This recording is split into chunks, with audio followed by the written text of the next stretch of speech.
So good afternoon, everyone, and welcome to this session on boardroom diversity. Where are we now? Diversity at board levels is not just a question of fairness. It's a question of better governance, stronger credibility, and long-term business success. In the maritime sector, we often talk about innovation, sustainability, and resilience, but those can truly thrive when decision-making includes diverse voices and perspectives. I'm delighted to moderate this conversation with a distinguished panel of leaders who bring experience from across governance, operations, consulting, and law. So together with me today I have Chris Hall. Chris is a New York licensed lawyer with over 26 years of marine experience and served as a managing director of the American P&I Club in Hong Kong. He champions diversity, corporate wellness, and psychological safety, and proudly supports women's advancements in shipping, highlighted by the club's appointment of Dorothea Ianu as the first female CEO among the international group club members. That's good. And Karen is a strong advocate for diversity in maritime, driving initiatives that empower women to advance into leadership and seafaring roles. At Philippine Transmarine Carriers, she promotes mentorships and career development to expand opportunity for women across the industry. And then Jillian, she started her career as a seafarer in the 1980s. Now, 40 years later, you started quite young. So she remains passionate about maritime and is committed to promoting diversity in every aspect of the industry. And then Kathleen, she began her career in public accounting before moving into the maritime industry in New York. Her strong financial expertise has led to board positions in both non-for-profit and publicly-listed organizations. She now serves as the lead director at Genco Shipping and Trading, where she champions governance, excellence, and gender diversity in leadership. So thank you all for being here, and it's a privilege to have such a wealth of experience around the table into the topic we're going to discuss. So to set the stage, I would like to start broadly, and I would ask all of you, and be short, brief, if possible. So I will start with you, Chris. Where do you feel we stand today on boardroom diversity in maritime? And are we seeing true progress or still incremental change?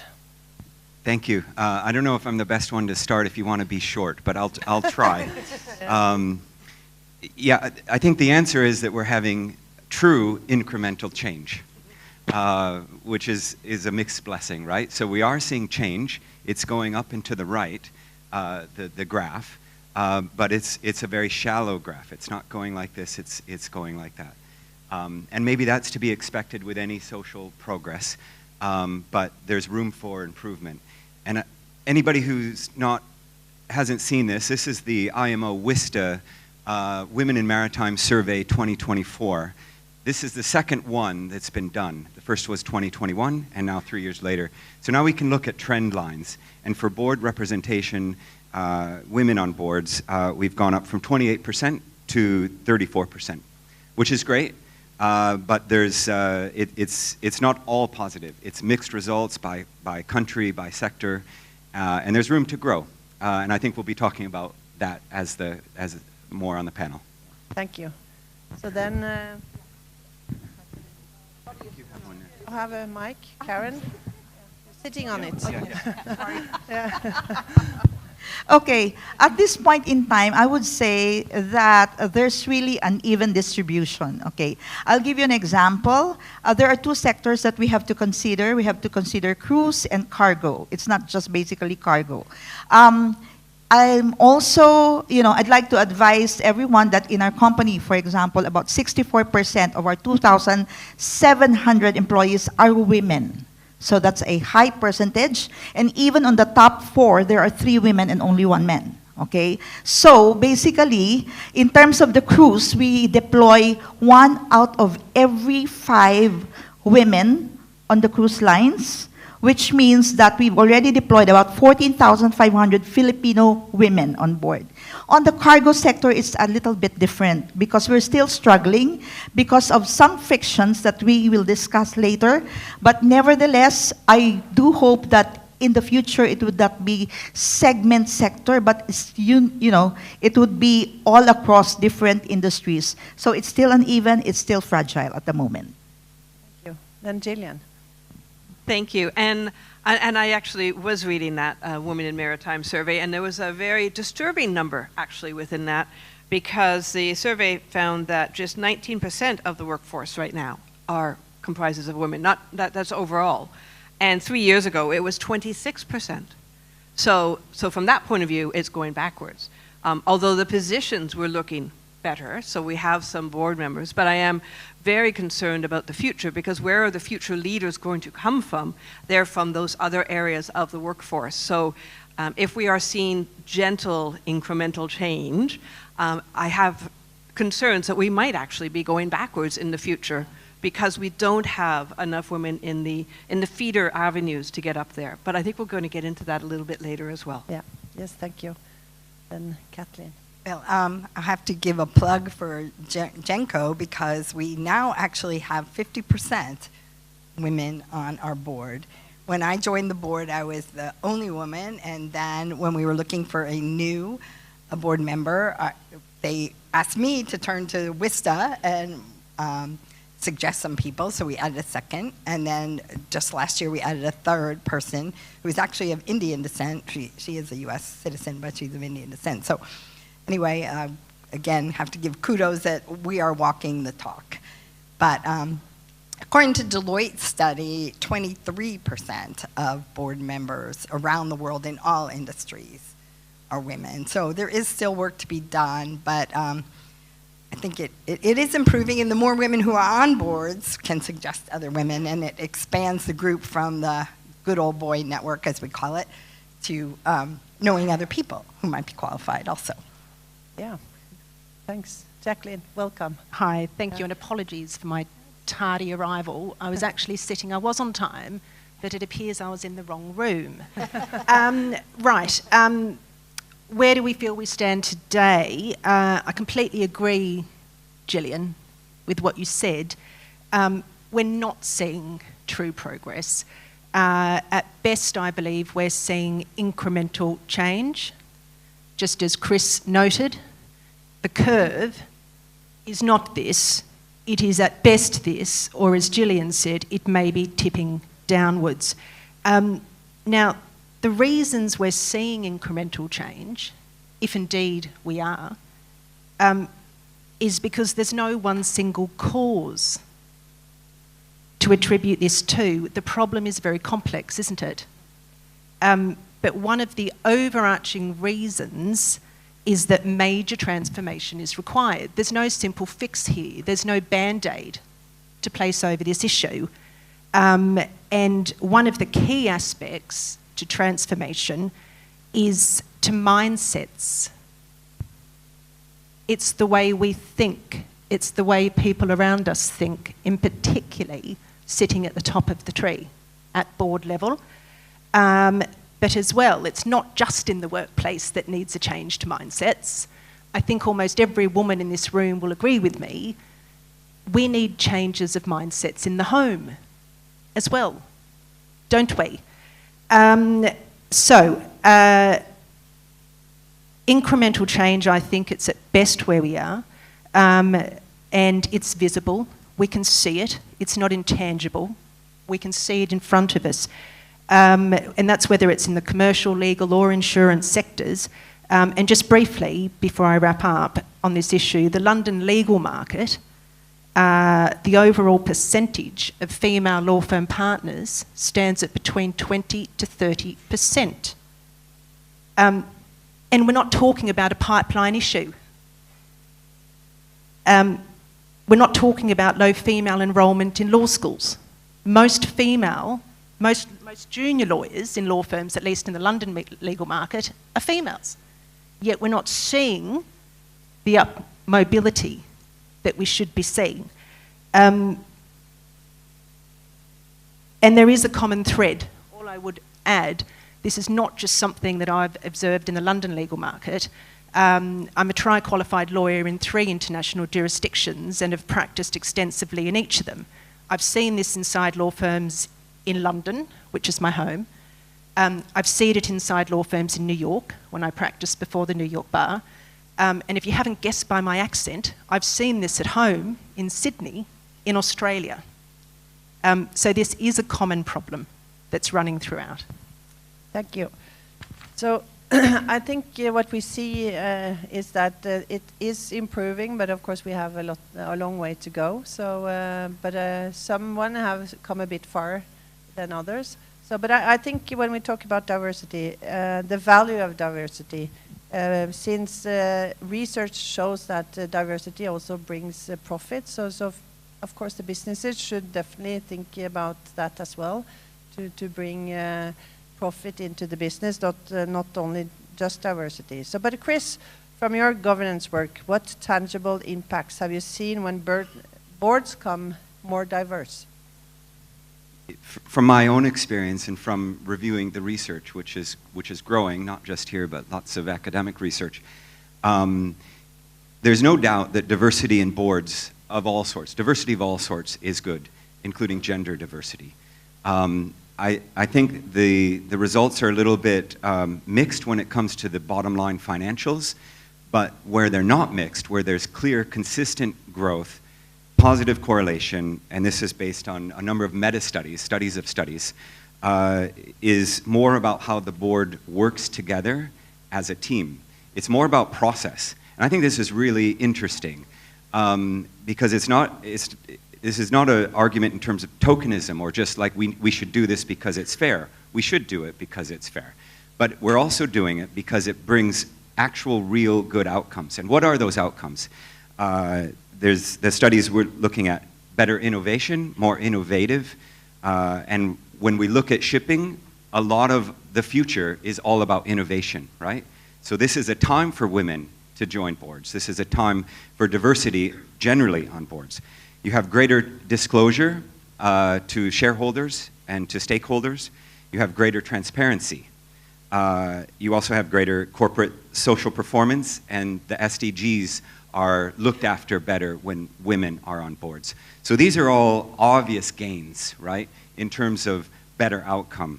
And in terms of why, there's a mechanism which I described on a similar panel for Maritime SheEO about 2-3 years ago. You might remember. Catherine Phillips is a professor at Columbia who sadly passed away of breast cancer. I didn't know that, but she was a pioneer in looking at diversity and particularly gender diversity within business and on boards. And she has a neat little catchphrase which sums it all up. It's diversity jolts cognition, harder process, better outcomes. So, you know, diversity, we're all in a room with a bunch of different people. We have to think harder. We have to assess our own biases more. We have to prepare more for being challenged, possibly. It's not just gender diversity, it's all diversity. It can be visible and invisible diversity.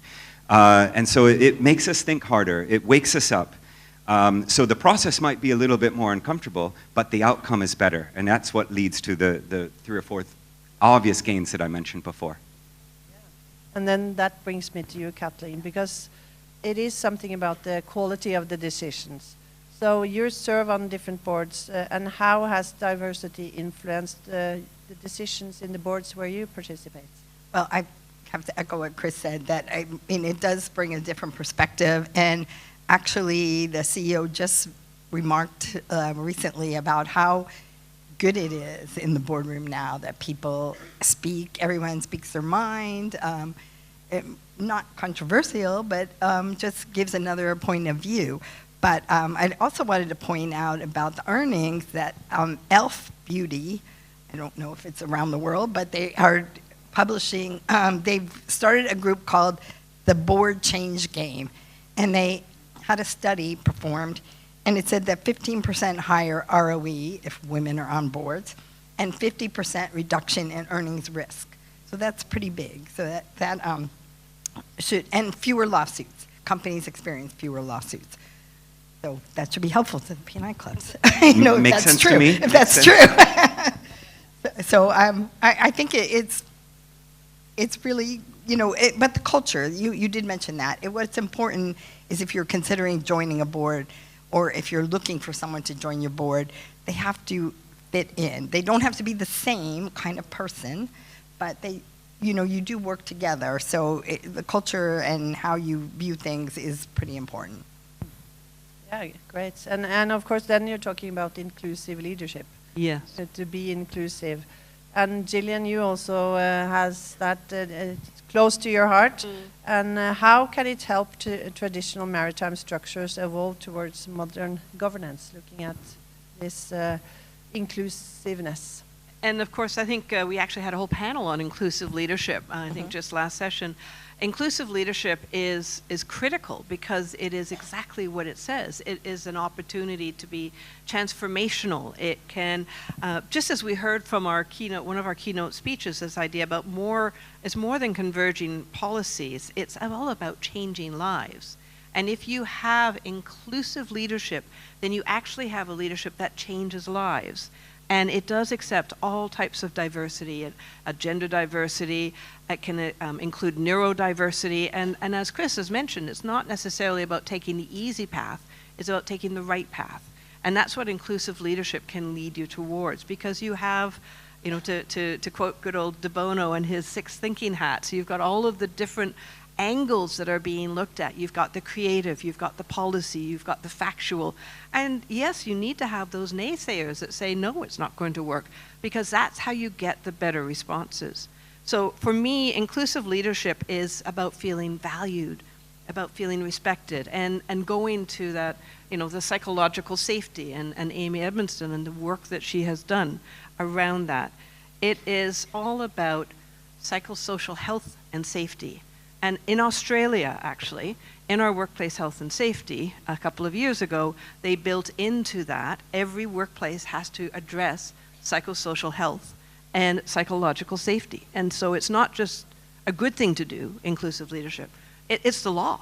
And we must be addressing that psychological safety. There's no choice. And that will mean we'll have those better outcomes, we'll have that bottom line, and we'll have better discussions, we'll have better decisions that are made with a more future vision rather than within our own echo chamber. Yes, thank you. I cut you off, Chris. It looked like you wanted to comment something that Kathleen said.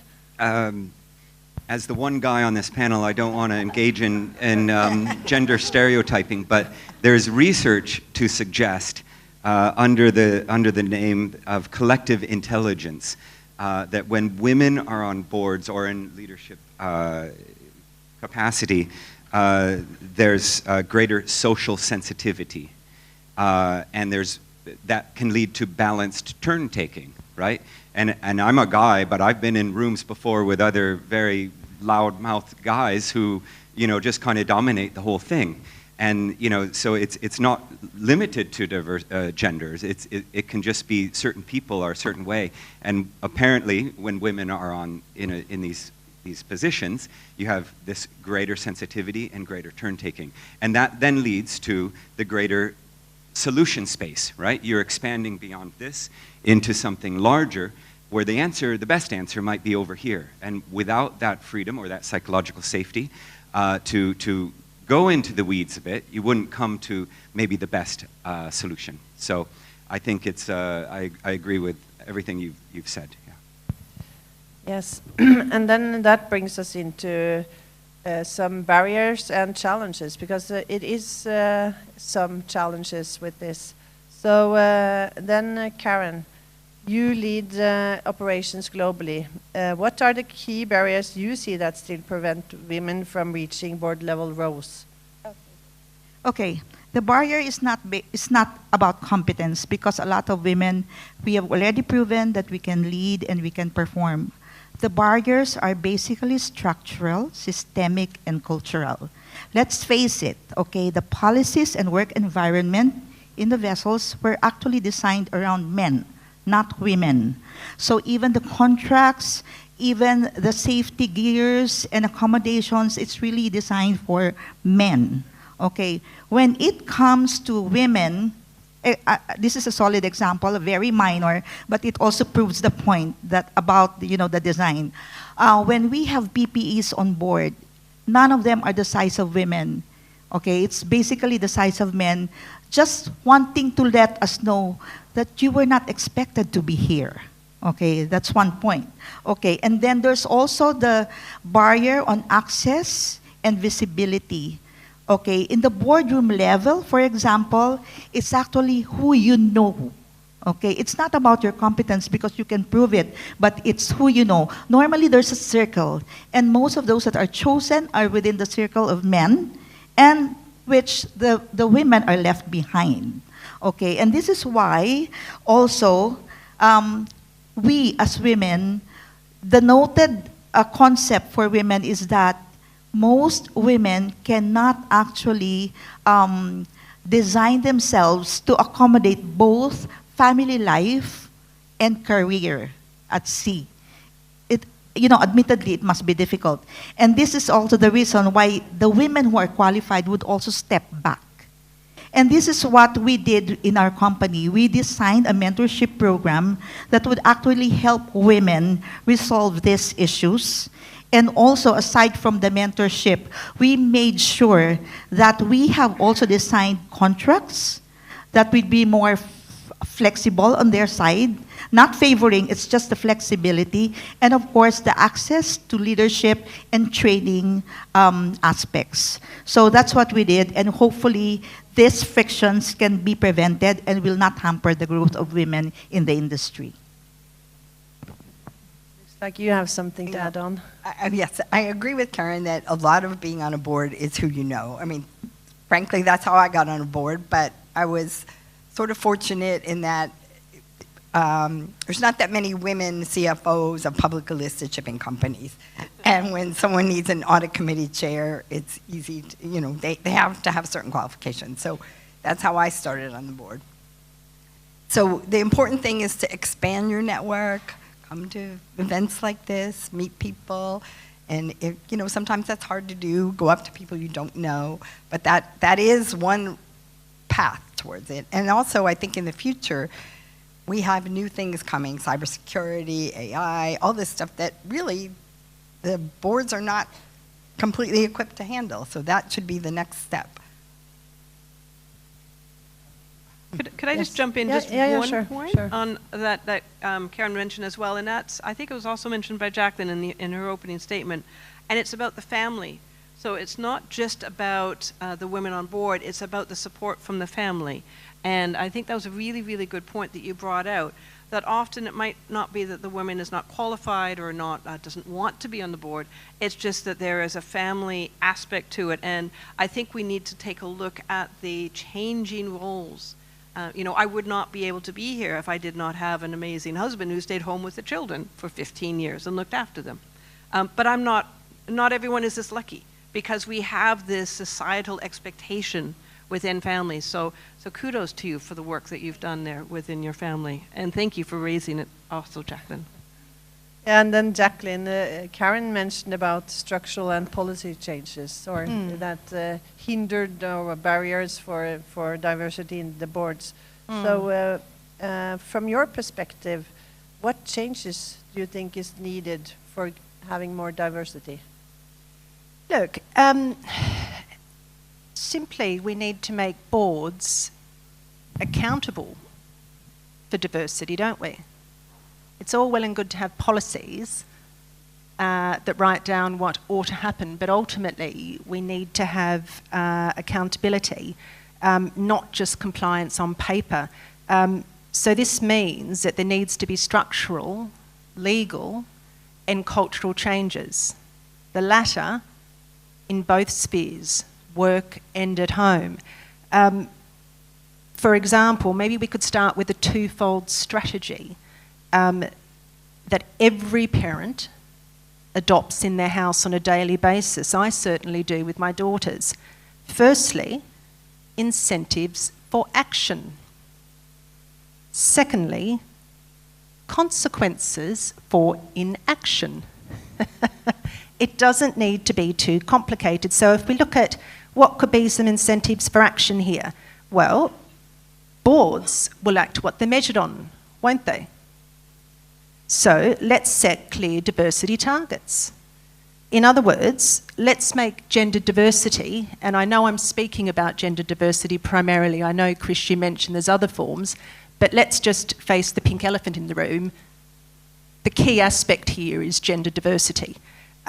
So, in other words, make gender diversity a board KPI, not just a CSR statement.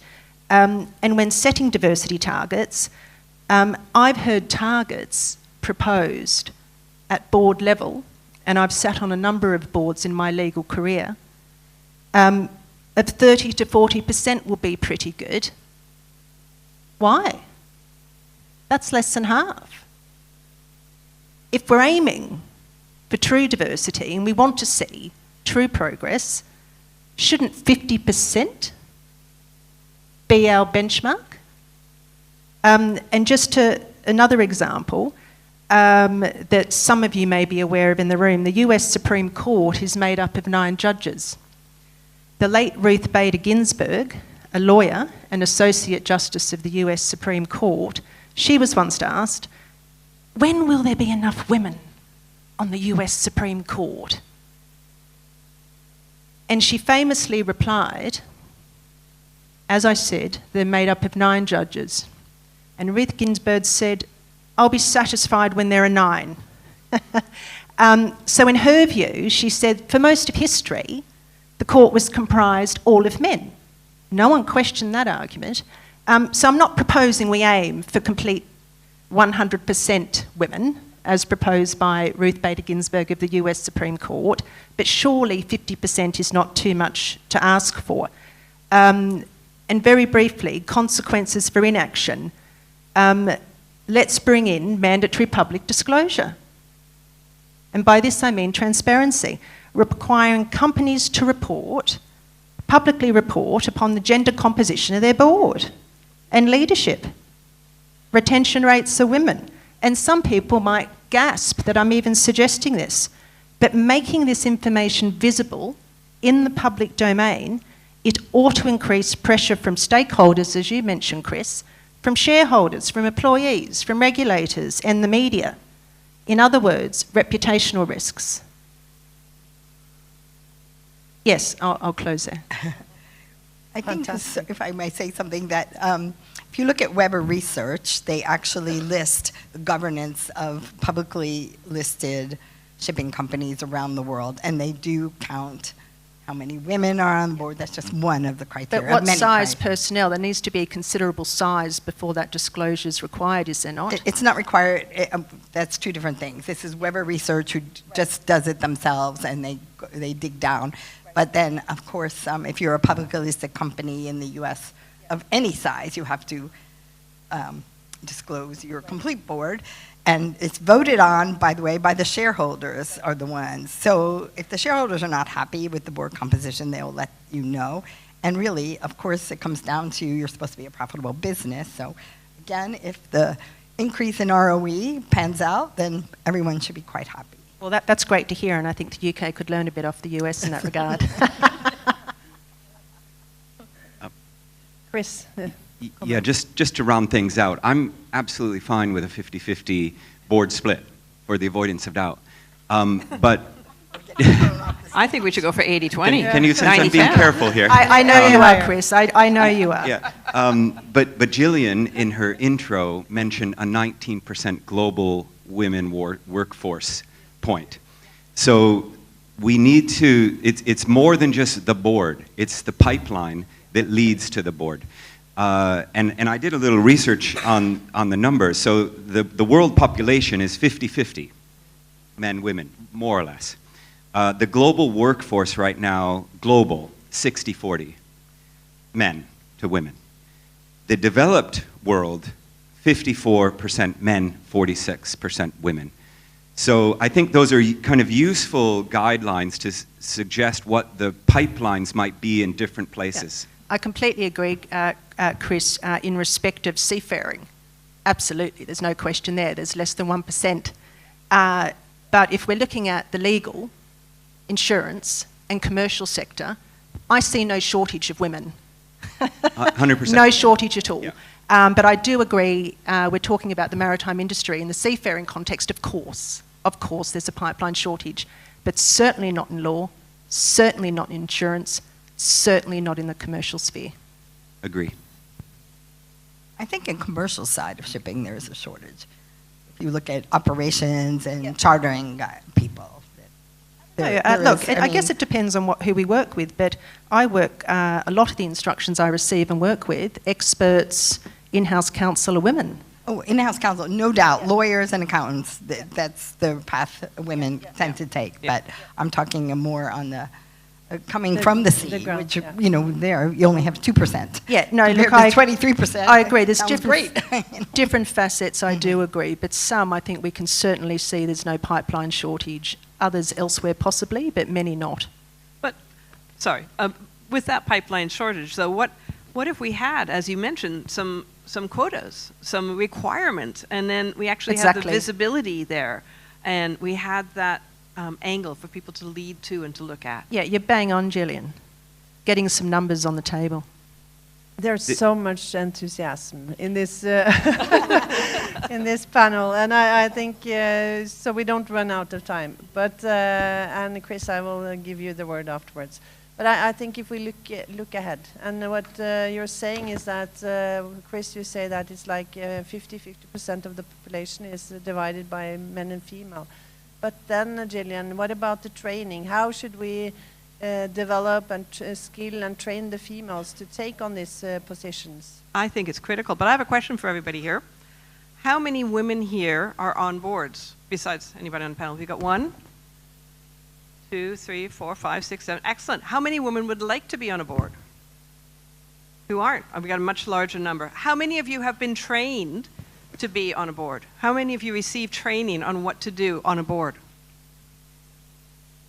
Oh, wonderful, 2. I think we saw 2 out of all those hands we had. So this concept of training and preparing women to be able to put themselves forward for boards. There's not much out there because, you know, I wanted to be on a board and I found a place, I knew somebody, and I got on the board of, as a trustee of ISWAN, which is amazing, and with you. So we have an opportunity, but we don't have this concept of progress or this concept of education or training or some sort of visibility.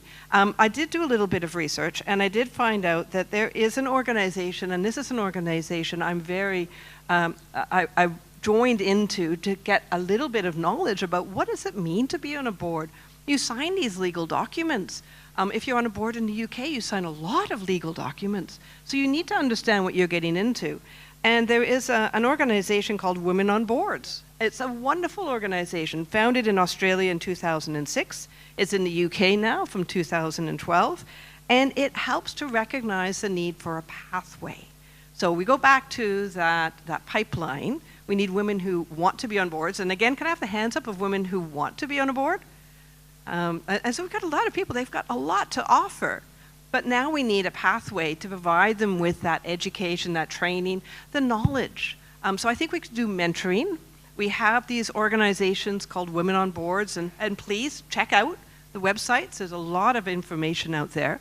And we need to be supported from the concept of allies and allyship. I'll go back into allyship, and we have a great ally on the board here with us on the panel. But we have this need to ensure that the women who have the vision, have the knowledge, have the competence, also have the opportunity. And right now, we are not in an avenue. We don't have a pathway that leads to women on boards. Jillian, if I could also mention, a great organization is WISTA. You can, when you join that, there's usually opportunities to be on your local country board. They're always looking for volunteers to do this. So it's a great training ground. It's a very good training ground, yeah. Also joining not-for-profit boards. They can come with a price tag, I must say, but they can be good training grounds. But you can also look around and see where are the women. So hands up again, those women who are on boards. Okay, we got a couple there. So those who want to be on a board, look around, pick somebody, go talk to them, because we need to have, and then men too. Yes, men on boards here, please put your hands up because you're our allies. We need to be able to see it, that people are on boards, women are on boards, to believe it, that we can go and do it in order for us to be able to achieve it.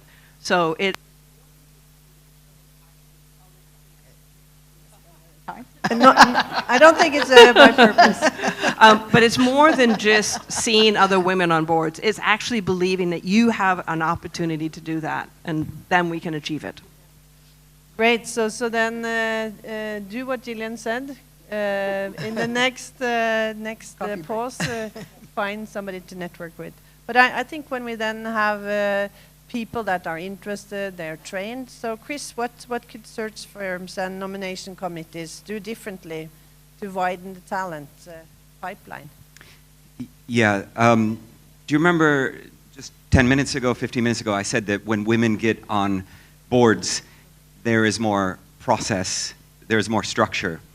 Well, the way to get more women on boards is also to have more process. And I really like this because it gets away from the dark, smoky room and this kind of informality of like, oh, we went to the same college or university together. You know, gets into something a little bit more modern, a little bit more data-driven, a little bit more outcome-oriented. So there's 4 or 5 things that add more process to having more women on boards. One is to publish a board's skill and experience matrix. And I think that boards already probably do this, but the idea is to make this a tool to really filling the gap. So what do we have on the board already, and what do we need? When you have a homogeneous, similar board, you have a lot of the same thing covered more than once.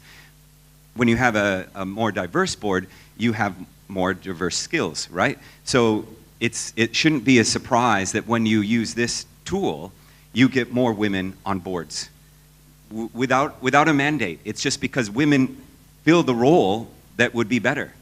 In addition to that, balanced slates. So this is, again, it's not a mandate, and I'm not against a mandate. I'm just trying to say that this is a different way that is just fair. It's just directly kind of outcome-oriented, so it can get even people who aren't necessarily oriented toward this on board, because they're just like, well, it's going to be a better board. So you have a balanced slate, 50-50, men, women, on the long list and on the short list. And you have a comply or explain rule, so that if you don't have 50-50, the people putting the slate together have to explain why. And then the company can say, well, that's not a good reason. Go try harder. And I quite like that as well. Structured assessments. So instead of just having a chit-chat over a golden cup of coffee about our university football team or something, we're having a scenario related to a business problem, right? How would you answer this? It's the same question, the same scenario for literally everybody who is coming as a possible board candidate. And then you have a rubric, right? So you have the answers kind of figured out in advance, what you would expect. And then you grade each person. So this is as fair as it gets, right? You can even anonymize this, at least on the first round, where you don't even know if it's a man or a woman. You have no idea who they are, what their background is, and then you can say, well, this person really nailed the answer. They would be good. Who's that? And then you can take it to the next round. And the research shows that this process gets more women on boards. It's like a win-win, you know? Refreshment, meaning replacing people on the boards. Don't keep people on the boards for, you know, forever or 20 years. I mean, nobody does that. But you have a policy in line that has vacancies come up so that you have more opportunity to replenish it with more women because you're adopting these other strategies. And finally, it's been highlighted a couple times, transparency. Publish all this stuff. All of it in the annual reports. Put it in all of these reports from IMO and WISTA. You know, who's on the long list, who's on the short list, what's the hit rate, what are we getting to? You know, over time, you begin to develop a trend. And with these policy, well, these structural changes, you end up with more diversity and more women on boards. Perhaps we can add exposure, like an equal opportunity or exposure with men and women, because sometimes there are activities that are limited to men, but women cannot get in. So something like that. And then also, Karen, about mentorships and sponsorships. It also comes off NOP, and how could they be made international? Okay. Mentorship and sponsorship are actually powerful tools as long as they're intentional and as long as they're structured. Okay. In the company, we don't just actually pair mentors and mentees. We make sure that a KPI is established there and it's accountability. Okay. Whenever we partner people, like a manager or a senior officer with a junior officer or a newbie, a cadet, we make sure that they don't just advise.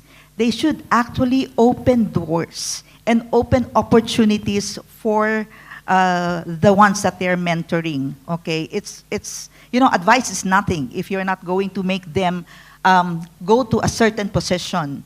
Okay, we also engage with Women in Maritime Philippines and All Aboard Alliance, wherein all activities go beyond, the doors that we have at the moment.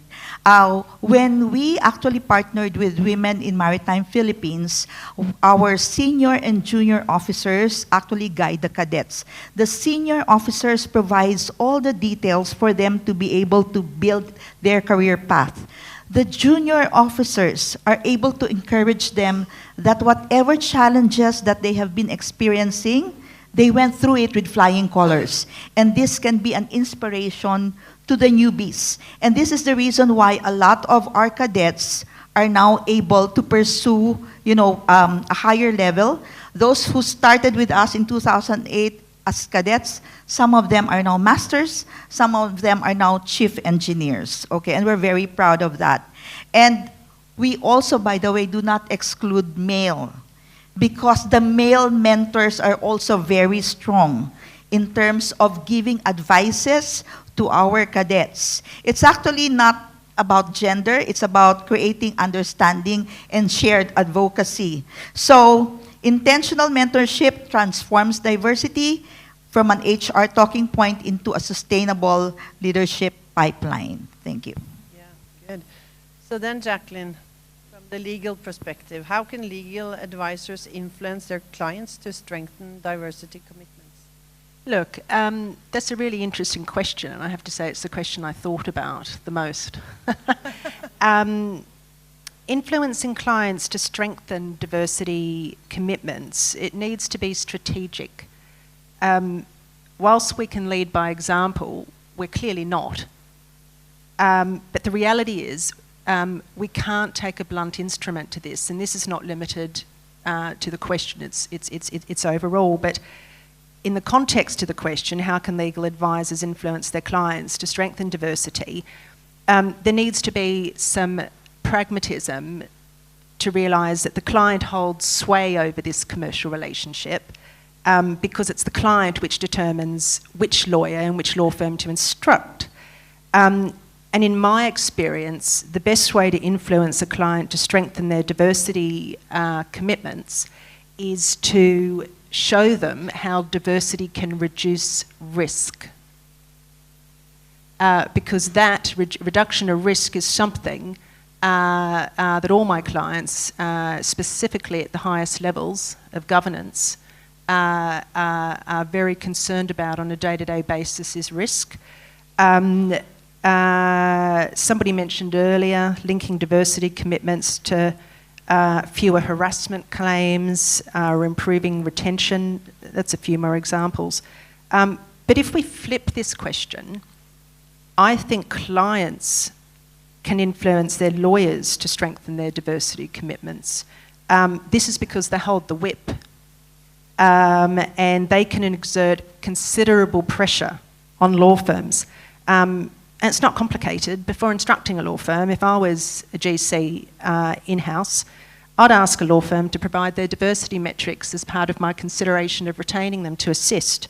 I'd want to know what percentage of your women are at partnership level, what percentage of women sit on your executive committee, What's your pay equity data, guys? I'll keep it confidential, but I want to see it. Retention and promotion data. And linking, this is a little crude, so do forgive me, but linking further work opportunities to strengthening diversity commitments. In other words, giving more work to the law firms that are not just paying lip service to this, but which the client can witness and see. Because loss of revenue for a law firm would be quite an effective remedy here. And I think we would see the glacial speed at which things are moving turn up a few knots if these type of bold measures were included. And just to conclude, I was speaking with a GC in the London market of a pretty big fit-out that's a woman, happens to be a friend of mine. We don't work together, so I got all the gossip over Avelino. But she told me in no uncertain terms, will she instruct a law firm that does not have a female partner on her case? And it's bold efforts like that. She's open and direct about it with the firms, and she deals with the firms at the white glove firms. But she's has enough gumption to lay it out on the table and say, this is my expectations. Can you meet them? Fantastic. And I really know, I think it's the Grieg, the company, a shipping company in Norway, they also have the same. They don't work, they don't work with the law firms with not female partners. So it is a measure to take. So Kathleen, for the boards just starting the journey, what one practical step that I could take beyond compliance? I just think reaching out to their network, looking, again, we do the same thing, what kind of positions might be lacking on the board. The last time we looked for someone, besides wanting to add one more female, we wanted someone from the commercial side, from our the cargo area. So when we instructed the headhunter, which was the first time we actually used a headhunter, but to please look for this kind of person. So, maybe starting out with a headhunter, if you're really starting on the journey, would be the best because it can broaden your horizon. Otherwise, you're looking to your same group. Fantastic. Got a bell here. Yeah. So how much minutes are left? 5 minutes. Okay, good. So then I think we need to start to round up. So I was just one question to all of you. So if we look 5 years ahead, what would a success story of boardroom diversity look in the maritime industry to you? So we'll start with you, Chris. I was going to say 40% of women on boards, but I'm going to go with 50%. Yeah. A popular opinion. Excellent. Yeah, and actually, I did look at the breakdowns by sector. It is much higher in some sectors, but so let's say 40%. But the pipeline is an issue. So I think we need more women in the C-suite, more women in the C-suite that are dealing with profit and loss, because that is often one of the paths to the boards. And I don't know that we addressed it too much, but apparently the pipeline of women at sea is, according to this, 1%. And so I would say let's widen that pool to 3%, or 4%.